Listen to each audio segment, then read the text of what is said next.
Listen to the vibes. Welcome, everyone, to another episode of Vibes. I'd love to welcome here Matt Drago, who is an actor, and we're going to get to know him and talk a little bit about one of his films. So, Matt, let's start this off right, man. Tell us a little bit more about you. Well, Coyote, thank you so much for having me on your show today. I really appreciate it. It's going to be fun being here and quite a collection of Batman stuff that you got behind you. So I can already tell we're going to be friends.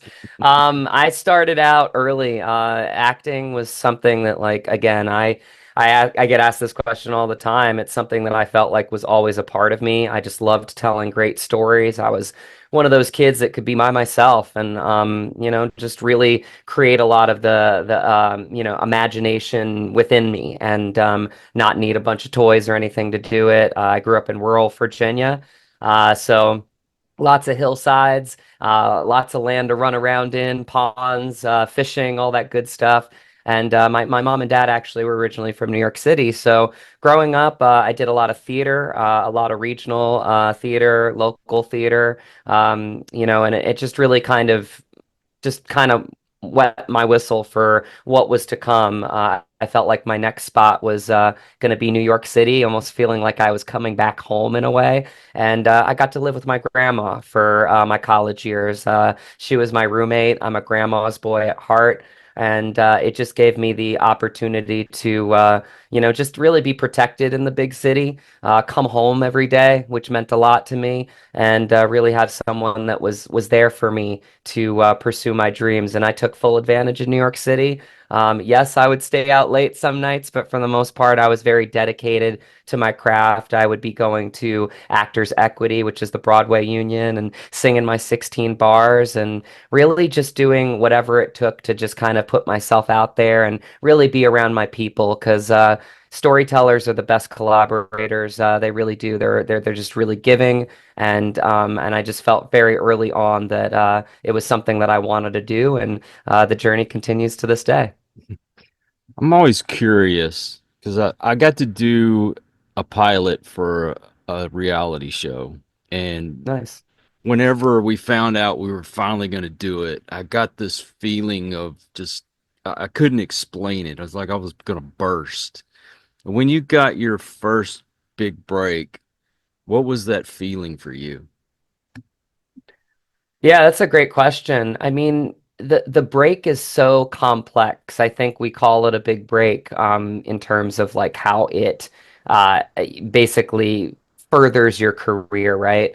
But with this movie that has just come out in theaters somewhere in Montana, I look at it as a much more complex thing because the break for me was really just about the people, was really just about carrying, a very important story and being part of that collaborative process. I say this all the time, but I truly mean it. I feel like I've already won with this film, just in terms of the relationships that I've built off screen, right, as Matt.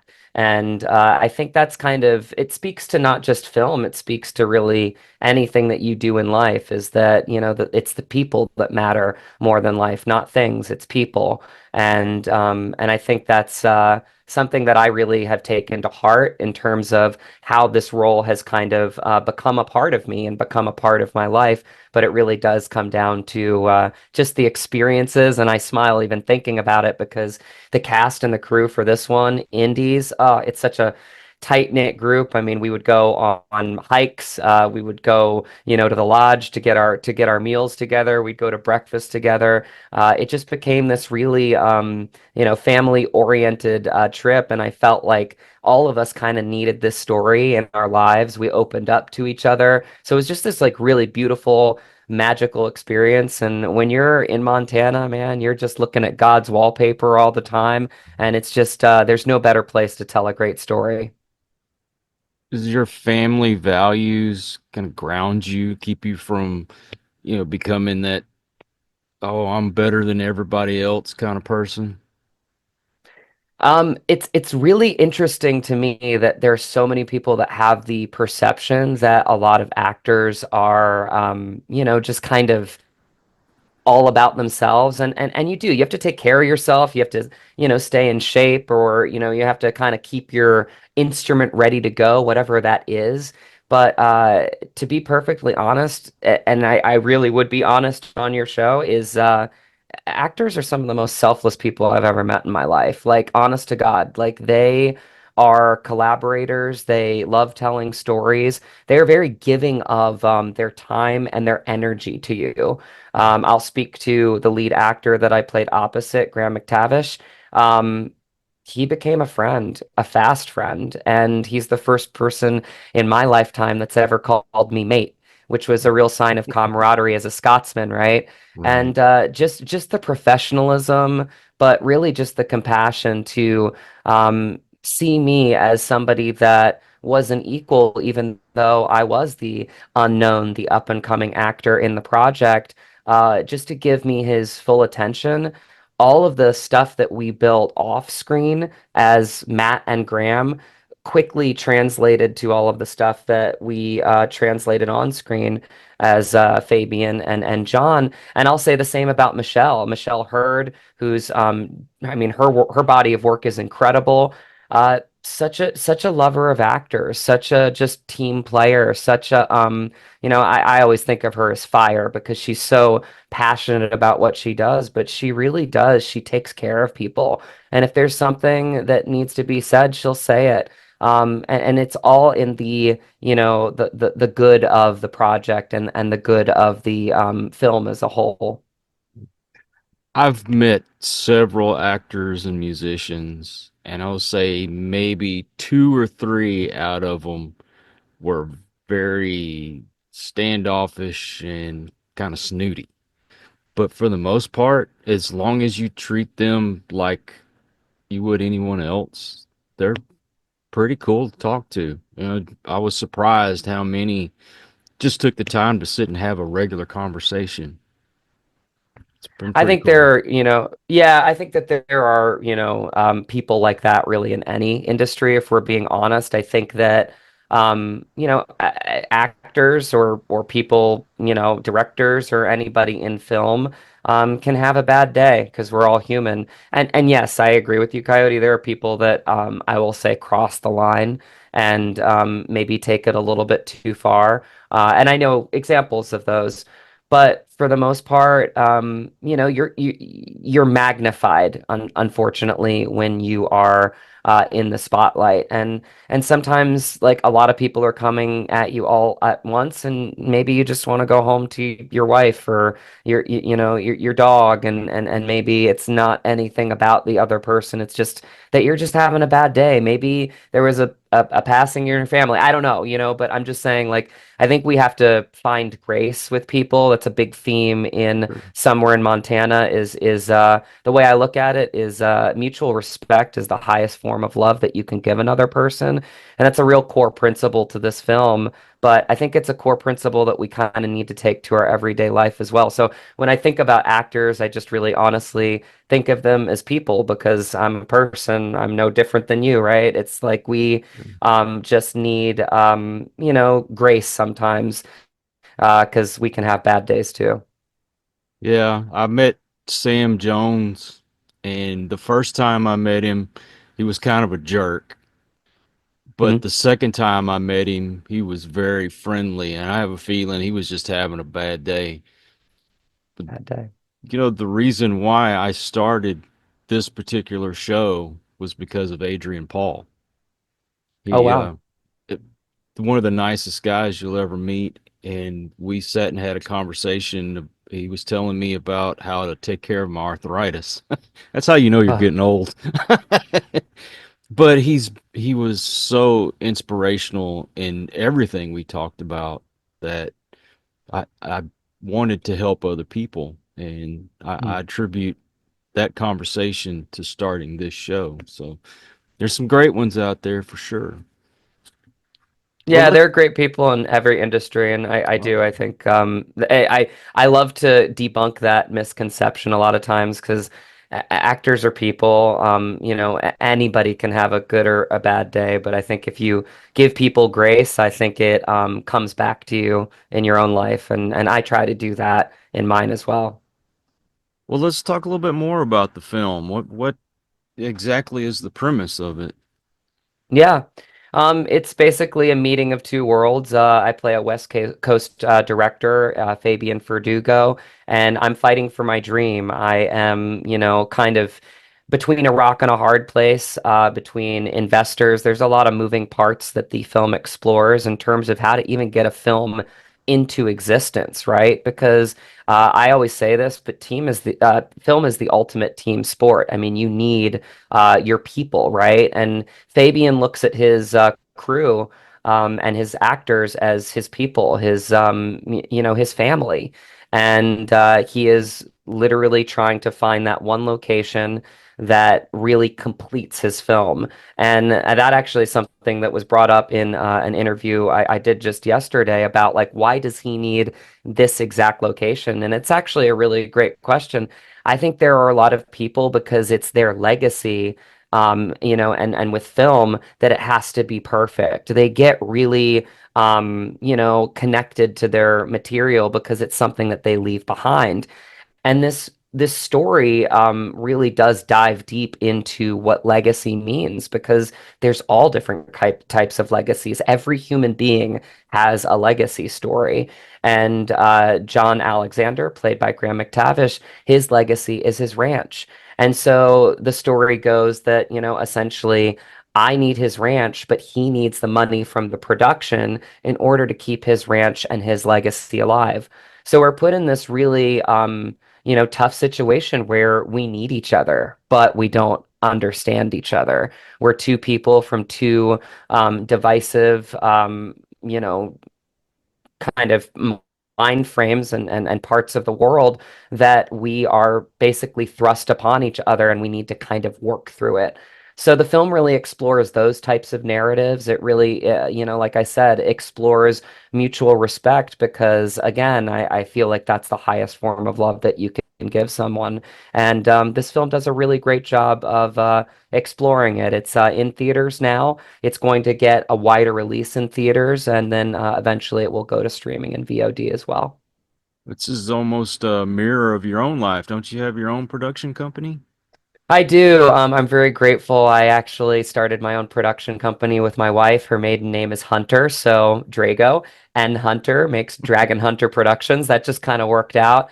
And this role in Fabian Verdugo made such an impact on me that I realized that, I could take this to the next level past this film. Because what I've realized about our country specifically, I think, is a lot of people feel like they don't have a voice. And it's something that when I wrapped on this film, people came to me, and it was the same thing over and over again, locals in Montana, because we shot all in Polson, Montana.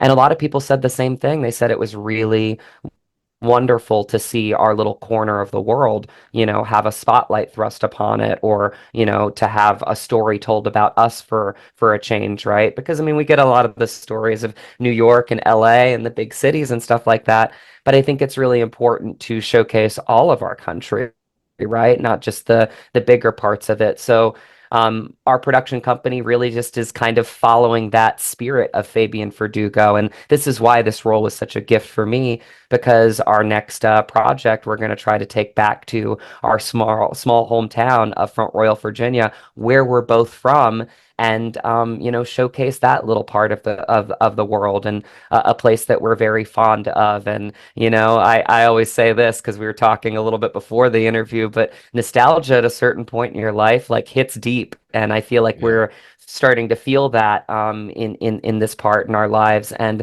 so to bring a film to our little town and to really make it the town's film. That's one thing that I really love about film is it's like you are getting your team together and you're asking for those favors, and maybe I'll ask that, that guy I've known my whole life that owns the lumber yard to build a bar for me, or maybe I'll ask that restaurant to donate a meal to us. It's everybody's film. And that's the real way that I look at it, because somewhere in Montana, it was the first time that I've literally looked at the credits and I know everybody's name. And that's really important to me because, crew is what makes films great. I always say that. And not to take away from the acting, but we are a product of the crews in production. I always say actors need to do their work in pre-production. They need to get prepared. They need to find their process and whatever it is that's going to make them come prepared to set.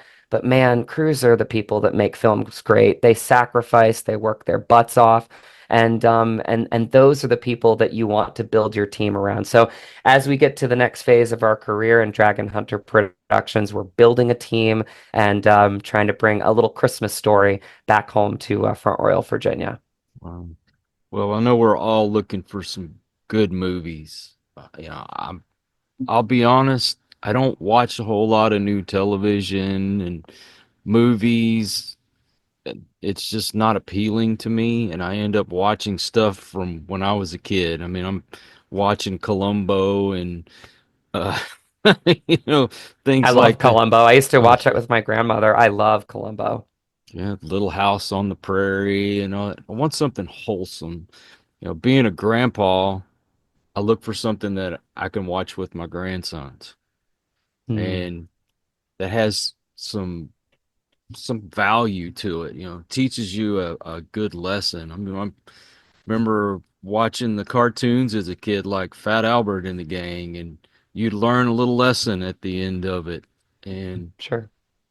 and I'm with you. I think that the country is ready to come together. I think if we stay away from the garbage on social media and in the news and all that, and just focus on people, we find we have a lot more in common than we thought we did. We don't have to be divided. Beautiful. I'll just add on to that Graham and I have this 10-page scene that's just the two of us. And everything that you see in that scene, because it's very rare to do a 10-page scene in modern cinema, is everything that we did off screen because we wanted it to be a conversation like we're having right now, Coyote, of two men that don't have to agree on everything and frankly never will. And that's okay because we start to let each other in and we start to see each other as people. And when you see each other as people, it's nearly impossible if they show you grace, they show you respect, to hate them. And so once you get to that point, I mean, like when we started to develop this scene together, we kept saying to ourselves, like, this has got to be a real, grounded, authentic, organic conversation. We don't want to fall into any of the traps of being an actor. We don't want to make this too precious. We want to make this as real as possible. I think that conversation in a nutshell is why I fell in love with this film. It's why I was curious about it. Brandon Smith wrote this masterpiece. And I just, even in the audition process, I found myself a lot of times just being curious because before I had even gotten, to the producer session, I'd already read the script 3 times. Like I just loved it. Like I just felt very connected to it. And I think maybe that's one of the reasons why I was granted the role, right? Is that I just was so empowered by it. These are the types of stories that, as an actor, as an artist, that I've always dreamed of being a part of because I want to tell stories that matter while I'm here on this planet and in my life. Do you do things outside of the being on the set to prepare for roles? Absolutely. I always say, like, every actor has their own process, and you have to find the process that's unique to you. I mean, I love backstories. I love writing backstories and really just giving myself, like, the firm foundation. And sometimes it's really just thinking about it, like, thinking about, because sometimes I'll write it out, but sometimes it's like, what is it that makes this guy click? A big part of Fabian was I gave him the freedom to be big because he is big. He's passionate, and what I felt worked so much with this film is how subtle Graham is in his performance as a Montana rancher. Because Montana ranchers are small; they don't have long, drawn out conversations, almost like jokingly we're having right now, right? Right. We were on a real active cattle ranch, and they'll just look at somebody and be like, "Yep, mm-hmm, got to do that today." Yeah. Yeah. We'll try to wrap up by 6. I'll see you at the house. Like it's very succinct, and there's something beautiful about that, frankly, right? Because I've lived in New York City. I now live in LA, but I grew up in the country, so I understand how to reset. And sometimes you need to do that just by watching a waterfall for a half an hour, or just like looking at the lake. Every day in Montana, I mean, I would get up extra early so I could just like watch that lake for an hour and just like settle my nerves and just really feel connected, because so much of the story is about that. So when I say, my process as an actor is backstories, it's finding your own process.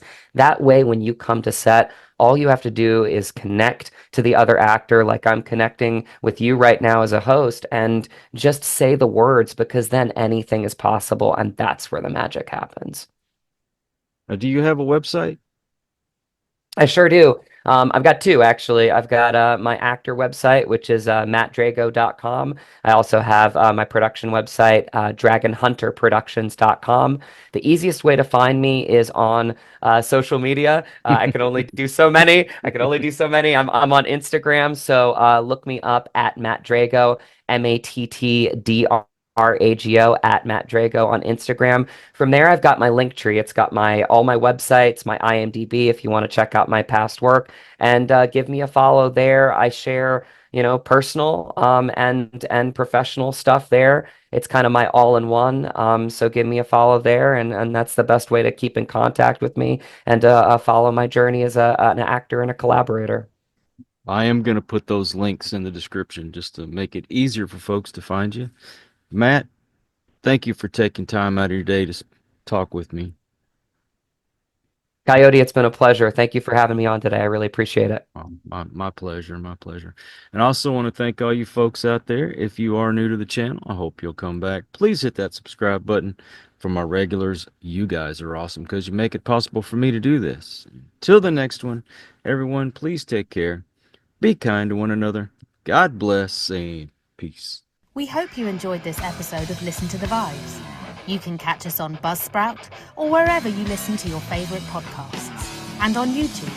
Follow us on Facebook at The Vibes Broadcast Network